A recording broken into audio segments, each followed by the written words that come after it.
Welcome back my dear प्यारे प्यारे बच्चे। आज हम लोग लेक्चर नंबर 6 करेंगे और आज हमारा ये लास्ट लेक्चर होगा chapter number 1 that is reproduction in organisms class 12 biology का।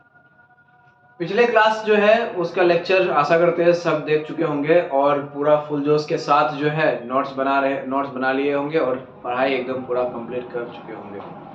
आज हम लोग क्या पढ़ेंगे? आज हम लोग पढ़ेंगे एम्ब्रायोजेनेसिस जो है ना। पिछले क्लास से हम लोग कहाँ पर पढ़े थे? पिछले क्लास में हम लोग देखो पोस्ट फर्टिलाइजेशन इवेंट्स का एम्ब्रायोजेनेसिस तक पढ़े थे, ठीक है। आज हम लोग क्या पढ़ेंगे कि वो एम्ब्रायोजेनेसिस जो है ना, यानी कि डेवलपमेंट ऑफ एम्ब्रायो। एम्ब्रायोजेनेसिस का मतलब क्या होता है? Development of embryo. तो वो एम्ब्रायो जो है वो कहाँ पर कैसे करके डेवलप करता है, ठीक है।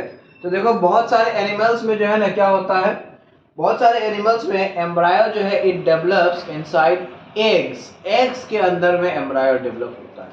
So development of embryo inside eggs is called as, क्या कहते हैं हम लोग? ओविपेरस एनिमल कहते हैं। And development of embryo within the female uterus, uterus के अंदर में, यूटेरस के अंदर में we can also say that placenta के अंदर में। क्लास 10 में पढ़े होंगे ना प्लासेंटा, याद करो थोड़ा सा। प्लासेंटा फीमेल यूटेरस के अंदर में, फीमेल यूटेरस का मतलब वॉर्म, वॉर्म के अंदर में प्लासेंटा एक टिश्यू डेवलप करता है। उस प्लासेंटा टिश्यू के अंदर में जो है अगर एम्ब्रायो डेवलप करे तब उस मोड ऑफ डेवलपमेंट को हम लोग कहते हैं विविपेरस कहते हैं। और एम्ब्रायो जो है अगर एग्स के अंदर में, विद इन एग्स और इनसाइड एग्स अगर एम्ब्रायो डेवलप करे then it is known as oviparous animal कहते हैं। तो ओविपेरस एनिमल्स जो है ना ये लोग डायरेक्टली यंग वंस रिप्रोड्यूस नहीं करेगा, मतलब कि डायरेक्टली चिल्ड्रन जो है ना वो रिप्रोडक्शन नहीं होगा। इसमें क्या होगा? They will lay eggs. कैसा एग्स? फर्टिलाइज एग भी ले कर सकता है या फिर अनफर्टिलाइज एग भी ले कर सकता है, ठीक है। अगर फर्टिलाइज एग्स ले किया, फर्टिलाइज एग्स अगर लेइंग किया तो अच्छा है, हो गया, एम्ब्रायो डेवलप करेगा। और अगर अनफर्टिलाइज एग्स ले करता है तो क्या होगा? एग्स जो है लेइंग करने के बाद फिर मेल आएगा, मेल जो है ना वहां पर फिर अपना मेल गैमेट्स जो है वो डिस्चार्ज करेगा एग्स के ऊपर में, और तब जाकर के वो मेल गैमेट्स जो है ना फिर फर्टिलाइजेशन होगा। सही है, समझते जाओ। कोई इंक्वायरी होने से, कोई डाउट होने से पूछना है, चुप नहीं रहना है, ठीक है। मैं अपना नंबर भी दे चुका हूँ और आज भी दे रहा हूँ, डिस्क्रिप्शन में देख लेना, नंबर है मेरा, वहां पर उसमें पूछो, क्वेरीज पूछो अपना। कुछ नहीं समझ आता है टॉपिक पूछो, पूछोगे नहीं तो कैसे हो। सो विविपेरस एनिमल फिर क्या होता है? वो एनिमल जब जिसमें क्या होता है एम्ब्रायो जो है ना मदर्स वॉर्म के अंदर में डेवलप करे, यानी कि प्लासेंटा के अंदर में डेवलप करता हो, that is known as viviparous animal कहते हैं। So these animals directly give birth to young ones. ये सब जो है ना क्या करता है? गिव बर्थ करता है, यानी कि यंग वंस जो है ना, यंग वंस रिप्रोड्यूस करता है, यंग वंस रिप्रोड्यूस करेगा, give birth to young ones, they will give birth to young ones, okay, direct. So survive करने का चांसेस जो है ना, क्योंकि यहाँ पर जो है एम्ब्रायो कहाँ डेवलप हो रहा है? मदर्स वॉर्म के अंदर में डेवलप हो रहा है। तो सर्वाइवल का चांसेस जो है, सर्वाइवल रेट जो है ना किसमें ज्यादा होगा? इस केस में ज्यादा होगा। और यहाँ पर जो है ना ये तो एग ले कर रहा है, तो एग्स जो है ना क्या करते हैं? एग्स जो है ना देखते नहीं प्रीडेटर सब खा जाता है, हम लोग, वी आर प्रीडेटर्स, हम लोग खा जाते हैं, कंज्यूम कर जाते हैं। फिर बहुत सारे एनिमल्स होते हैं वो सब जो है ना एग्स को लात मार के गेम खेलता है, फुटबॉल खेलता है, उससे फोड़ देता है या फिर खा जाता है, स्नैक आएगा खा जाएगा। तो इसमें जो है ना सर्वाइवल रेट का चांसेस क्या होगा? सर्वाइवल रेट का चांसेस बहुत बहुत कम होगा, ठीक है ना। तो ये देखो, ये है डेवलपमेंट ऑफ एम्ब्रायो। एम्ब्रायो किस तरह से कैसे करके डेवलप होता है उसके बारे में है। अब हम लोग एक चीज यहाँ पर पढ़ते हैं, देखो पोस्ट फर्टिलाइजेशन इवेंट्स में जो है ना कुछ और भी चीजें होते हैं, सिर्फ जाइगोट और एम्ब्रायो डेवलप करना नहीं। अगर प्लांट्स है ना तो प्लांट्स में देखो क्या क्या होगा। प्लांट्स में जो है ना सबसे पहले देखो जाइगोट तो बन गया, जाइगोट से एम्ब्रायो उधर बन रहा है, ठीक है। जाइगोट से क्या बन रहा है? जाइगोट से बन रहा है एम्ब्रायो। एम्ब्रायो से क्या बनेगा? एम्ब्रायो से बनेगा फ्यूचर प्लांटलेट।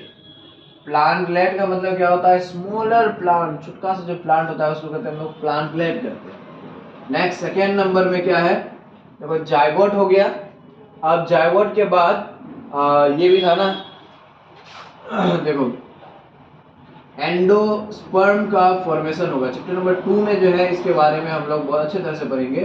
एंडोस्पर्म छोड़ दो, अभी चैप्टर नंबर 2 में जो है ना, चैप्टर नंबर 2 में हम लोग आएंगे तब पढ़ेंगे, ठीक है। अभी जो है पूरा एकदम बहुत लेंथी हो जाएगा। तो देखो यहाँ पर कोटिलेडन फॉर्मेशन होगा। कोटिलेडन तो जानते हो ना, जैसे कि यहाँ पर देखो ये एक बिन है, bean, suppose this one is bean, bean राजमा बोल देते हैं हम। यहाँ पर जो है ना राजमा से एक न्यू प्लांटलेट यहाँ पर प्रोड्यूस हो रहा है। तो यहाँ पर ये वाला जो पार्ट जो हम लोग कंज्यूम करते हैं, जो हम लोग खाते हैं, क्यों कंज्यूम करते हैं? क्योंकि इसमें स्टार्च भरा हुआ रहता है, एनर्जी सोर्स। तो ये वाला पार्ट जो है दिस इज नोन एज क्या कहते हैं हम लोग? कोटिलेडन कहते हैं। सो कोटिलेडन का फॉर्मेशन होगा, एम्ब्रायो फॉर्मेशन होगा, साथ ही साथ कोटिलेडन का फॉर्मेशन होगा। फिर जाकर के ओव्यूल, जो हम लोग कल का क्लास में याद करो, ओव्यूल जो था, ovule, this one is ovule ना, ये ऐसे करके ये पिस्टिल है ना, ये गाइनोसियम, ऊपर में स्टिग्मा होगा, नहीं बनाए हैं, बना देते हैं चलो। यहाँ पर ये स्टिग्मा है, स्टाइल है, और ये क्या है? ओवेरी है। ओवेरी के अंदर में ये क्या है? This one is the placenta like tissue. और यहाँ पर जो है ये जो हम बना रहे हैं ना, व्हाट इज दिस वन? ये पूरा जो है ना, ये अंदर का ये पूरा जो है दिस इज ओव्यूल। ओव्यूल के अंदर में ये जो ये बीच का सेंटर वाला पार्ट, राउंड जो पार्ट है, this is embryo sac, SAC, embryo sac. Embryo sac के अंदर में यहाँ पर क्या होता है? इसके अंदर में होता है एग सेल, यानी कि ओवम। पिछले क्लास में ही हम लोग पढ़े थे, ठीक है ना, याद करो थोड़ा सा। तो ये जो ओव्यूल है ना, ये ओव्यूल क्या बन जाएगा? Ovule will become seed, seed बन जाएगा। फिर जाकर के ये जो वाला पार्ट है ना, ये वाला part, this portion is ovary. Ovary क्या बनेगा?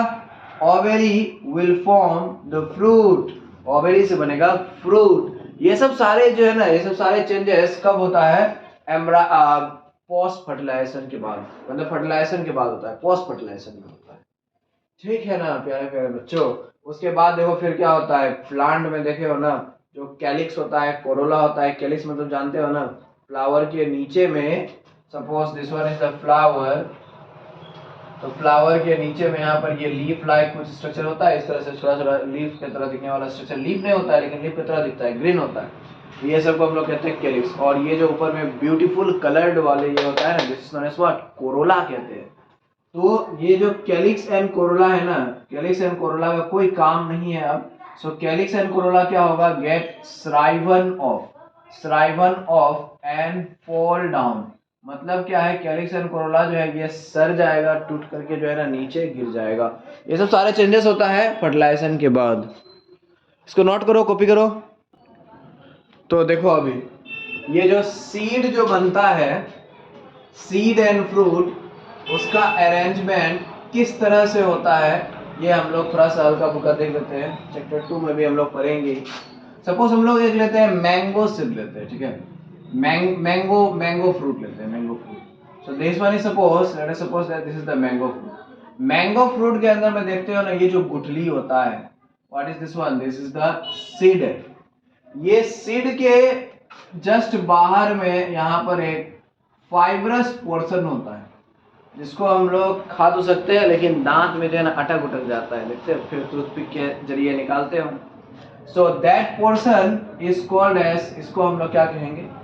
इसको हम लोग कहेंगे एंडोकार्प कहते हैं। एंडोकार्प मतलब क्या है? फ्रूट का सबसे इनर मोस्ट जो लेयर होगा ना, that will be called as endocarp. और ये हो गया हम लोग का ये खाने वाला हिस्सा, जिसके लिए हम लोग जो है लड़ाई मारपीट करते हैं। ये फ्लैशी वाला जो पोर्शन है, ये जो फ्लैशी वाला पार्ट है, इसको हम लोग कहते हैं मेसोकार्प, मिडल फ्लैशी, ठीक है ना। ये क्या होगा? ये होगा फ्लैशी वाला पार्ट। और ये एंडोकार्प क्या होगा? ये होगा फाइब्रस वाला पार्ट, सबसे अंदर होगा। और बाहर का ये जो पोर्शन है ना, इसको हम लोग क्या कहते हैं? इसको हम लोग कहते हैं एक्सोकार्प, बाहर का जो है सबसे आउटर मोस्ट। ये सबको मिला करके, तीनों लेयर्स का मिला करके हम लोग कहते हैं pericarp. So what is pericarp? Pericarp means fruit wall layers. Fruit का वॉल लेयर्स जो है उसको हम लोग कहते हैं पेरिकार्प। तो देखो सीड होगा सबसे अंदर में, मोस्ट ऑफ द केसेस में उसके ऊपर में होगा इस तरह से, ये फ्रूट का वॉल लेयर्स होगा, ठीक है ना। अभी हम लोग कुछ और स्पेशल मोड्स ऑफ रिप्रोडक्शन पढ़ने वाले हैं, तो वो उतार लिए। अब इसके बाद जो है देखो पार्थिनोजेनेसिस में आते हैं, ये एक स्पेशल मोड ऑफ रिप्रोडक्शन है, ठीक है ना, कुछ ऑर्गेनिजम्स में। तो पार्थिनोजेनेसिस का मतलब क्या होता है? Parthenogenesis means development of an ovum, into a complete individual, ठीक है ना, development of an ovum into a complete individual यानी कि complete embryo without fertilization of the ovum, ovum को बिना फर्टिलाइजेशन किए हुए, ठीक है ना, ओवम को बिना फर्टिलाइजेशन किए हुए जस्ट ओवम जो है ना, ओवम डेवलप होकर के एक कंप्लीट इंडिविजुअल बन जाना। तो ये कैसे पॉसिबल हो सकता है, देखो कैसे पॉसिबल हो सकता है, ओवम जो है वो फर्टिलाइजेशन होगा ही नहीं, एग सेल जो है फर्टिलाइजेशन होगा ही नहीं और वो बन जाएगा complete individual. Yes it can ओकर, ठीक है ना, हो सकता है। Suppose this one is the ovum, ovum जो है ना ये क्या है, ये है एन, ठीक है ना, एन है, एन मतलब क्या होता है, ovum is female gamete, female gamete is क्या होता है, हैप्लॉइड होता है। तो यहाँ पर ये जो है ना माइटोसिस सेल डिवीजन होकर के, देखो कैसे होता है ये बताते हैं हम, ये कंप्लीट इंडिविजुअल कैसे बन जाता है। ओवम मेल गेमेट नहीं है, only ovum, only female gamete है, उससे जो है ना एक कंप्लीट इंडिविजुअल कैसे बन सकता है। सी यहाँ पर ये है ओवम, ये क्या होता है, हैप्लॉइड है, haploid means half the number of chromosome. इसमें जो है ना माइटोसिस सेल डिवीजन होगा, माइटोसिस सेल डिवीजन होकर के यहाँ पर जो है ये 2 सेल बनेगा, फिर और माइटोसिस सेल डिवीजन होगा, बहुत सारे यहाँ पर सेल्स बनते जाएगा बनते जाएगा बनते जाएगा। It will form a large number of cells by the help of mitosis cell division and all this cells will be, कौन सा सेल होगा, ये सब जितने सारे यहाँ पर ये सेल्स बन रहे हैं ना, ये सब सारे सेल्स जो है they will be haploid cells होगा, सारे सेल्स जो है हैप्लॉइड सेल्स होगा। तो यही सब सारे हैप्लॉइड सेल्स मिल करके क्या बन सकता है, ये सब सारे हैप्लॉइड सेल मिल करके ना एक इंडिविजुअल बन जाएगा। सिंपल है, ठीक है, इसमें कोई कंफ्यूजन नहीं होना चाहिए। एक ओवम है यहाँ पर और ये ओवम जो है ना ये माइटोसिस सेल डिवीजन कर गया, बहुत सारे यहाँ पर ये सेल्स बना, कौन सा सेल, हैप्लॉइड सेल बना। ये सब सारे हैप्लॉइड सेल्स जो है ना अपने आप को ऑर्गेनाइज करके डिफरेंशिएशन करके टिश्यूज बनाया, टिश्यू से फिर ऑर्गेन बनाया और उसी से एक कंप्लीट इंडिविजुअल यहाँ पर बन सकता है, ठीक है ना। That process will be called as parthenogenesis कहेंगे। And there are 2 types of parthenogenesis, natural and artificial parthenogenesis. Natural parthenogenesis will occur by itself, अपने आप जो होता है नेचर में, itself will occur by itself in nature, जो अपने आप होता रहता है बहुत सारे ऑर्गेनिज्म में नेचर में, ठीक है ना। आर्टिफिशियल पार्थिनोजेनेसिस नाम ही है इसका artificial, so it is artificially induced. तो देखो कुछ फिजिकल एंड केमिकल स्टिमुलस डाल करके जो है ना हम लोग पार्थिनोजेनेसिस करवा सकते हैं कोई कोई ओवम में। Suppose for example eggs, example देखो एग्स ऑफ मेनी बर्ड्स, बहुत सारे बर्ड्स का या फिर एम्फीबियंस का, रेप्टाइल्स का भी हम लोग बोल सकते हैं, स्नैक्स का भी हम लोग बोल सकते हैं, ठीक है ना, स्नैक्स का भी ये साइंटिस्ट सब जो है कर चुका है लैब में ये वाला एक्सपेरिमेंट।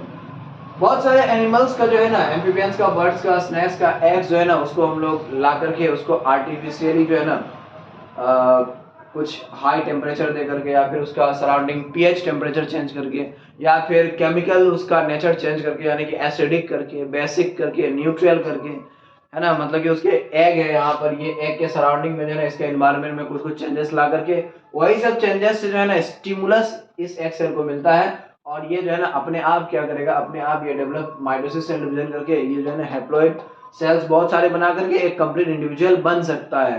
तो ये हम लोग करवाते हैं artificially. But in case of some animals such as in the case of honey bees, देखो हनी बीज जो होता है ना, हनी बीज, इसमें जो है ना आर्टिफिशियल पार्थिनोजेनेसिस नहीं होता है, इसमें नेचुरल पार्थिनोजेनेसिस होता है। एंड हनी बीज में देखो अगर हनी बीज में पार्थिनोजेनेसिस के द्वारा, यानी कि एन हैप्लॉइड से ना बनता है, पार्थिनोजेनेसिस हैप्लॉइड से ना होता है, अगर इससे अगर हैप्लॉइड ओवम से अगर एक इंडिविजुअल बन रहा हो, एक हनी बी बन रहा हो, एक हैप्लॉइड ओवम से एक हनी बी बन रहा हो, अगर एक हनी बी डेवलप हो रहा हो, then by parthenogenesis process, then it will be, कौन सा हनी बी होगा, that will be male drones होगा, मेल ड्रोन्स। देखो हनी बीज में 3 कास्ट होता है, क्या क्या होता है, एक होता है क्वीन, दूसरा होता है मेल ड्रोन होता है और तीसरा होता है जो सारे काम काज करते रहता है female worker bees. Female worker bees जो है ये स्टेराइल होगा, यानी कि they are not able to reproduce. Drone जो होगा this will be male and this will be fertile होगा। क्वीन जो होगा ना, this will be a single female, only one female in a bee hive. एक बी हाइव में there may be thousands and lakhs of, lakhs मतलब कि 1 lakh plus हो सकता है, 10 लाख 20 लाख तो नहीं, उतना आधा जो है ना हनी बीस होता है, उसमें जो है एक सिंगल क्वीन होता है, and this single queen is the only female fertile individual. ठीक है, तो ड्रोन अगर है तो इसमें क्रोमोसोम कितने होगा, इसमें होगा क्रोमोसोम 16 यानी कि हैप्लॉइड नंबर, और क्वीन जो है ना ये होता है डाइप्लॉइड, इसमें कितने क्रोमोसोम 32 होते हैं। फिर जाकर के वर्कर जो है ना ये भी होता है डाइप्लॉइड, इसमें कितने क्रोमोसोम इसमें होते हैं 32, क्योंकि मेल जो है ना male drone develops through parthenogenesis, male drones develop through parthenogenesis process, और ये क्वीन और वर्कर जो है ना दे डेवलप थ्रू फर्टिलाइजेशन। ठीक है, ओवम को फर्टिलाइज करने के बाद तब ये क्वीन और वर्कर भी डेवलप होता है, इसलिए 32 क्रोमोसोम्स होते हैं, यानी कि ट्वाइस एंड डाइप्लॉइड होते हैं। लेकिन फीमेल्स जो है ना ये हम लोग पढ़ेंगे, ये हम लोग चैप्टर नंबर 5 में भी हम लोग पढ़ेंगे। ठीक है, चैप्टर नंबर 5 सेक्स डिटरमिनेशन में भी हम लोग पढ़ेंगे। और फिर ये मेल ड्रोन्स जो है, देखो अगर एक ओवम जो है पार्थिनोजेनेसिस प्रोसेस से अगर डेवलप करता है तो वो बनेगा मेल ड्रोन और वो फर्टाइल होगा, लेकिन वो पार्थिनोजेनेसिस प्रोसेस से डेवलप हो रहा है इसलिए उसमें क्रोमोसोम कितना होगा, हाफ होगा, यानी कि n यानी कि 16 क्रोमोसोम नंबर होगा। ठीक है, तो देखो अगर 32 क्रोमोसोम नंबर होता है तो वो क्या होगा, फीमेल होगा, चाहे तो क्वीन या फिर वर्कर फीमेल होगा। अगर 16 क्रोमोसोम नंबर होता है हनी बेस में तो वो क्या होगा, वो होगा ड्रोन यानी कि मेल होगा। अगर हैप्लॉइड है तो मेल, हनी बेस का कैसे बता रहा हूं, अगर हैप्लॉइड है तो मेल, अगर डाइप्लॉइड है तो फीमेल। सो पार्थिनोजेनेसिस का सिग्निफिकेंस अगर पूछे 1 मार्क में तो पार्थिनोजेनेसिस का हम लोग सिग्निफिकेंस क्या कह सकते हैं, parthenogenesis is a method for sex determination in case of some organisms such as honey bees. Honey बीज में जो है सेक्स डिटरमिनेशन करने के लिए ये एक मेथड है, एक मैकेनिज्म पार्थिनोजेनेसिस, क्योंकि पार्थिनोजेनेसिस से ही 16 क्रोमोसोम नंबर आता है। अगर 16 क्रोमोसोम नंबर आता है तो वो होगा मेल ड्रोन, मेल होगा। अगर 32 क्रोमोसोम नंबर आता है फर्टिलाइजेशन प्रोसेस से, पार्थिनोजेनेसिस नहीं हुआ, फर्टिलाइजेशन हुआ, तब वो क्या बनेगा, वो बनेगा क्या चीज, female. So my dear students, हम लोग का चैप्टर नंबर 1 यहाँ तक कंप्लीट हो चुका है। मैं आऊंगा फिर से एक न्यू लेक्चर के साथ, और वो लेक्चर जो होगा वो होगा VVI क्वेश्चंस पे लेक्चर होगा। ठीक है, चैप्टर नंबर 1 से VVI क्वेश्चंस जो कि नीट एग्जाम में बहुत ज्यादा यूजफुल होगा और तुम्हारे बोर्ड्स एग्जाम में भी जो है ना काम आएगा। So let's meet together in the revision class, that is VVI important class of this chapter in the next day। ठीक है, मिलते हैं हम लोग, कल मिलते हैं हम लोग। इस चैप्टर से जो है ना पूरा VVI क्वेश्चन सारा एकदम MCQs प्रैक्टिस के लिए लेकर के हम लोग मिलते हैं, उसके बाद फिर टेस्ट भी होगा। ठीक है, तब तक जो है फुल जोश के साथ पढ़ाई करते रहो, and take care, all the best.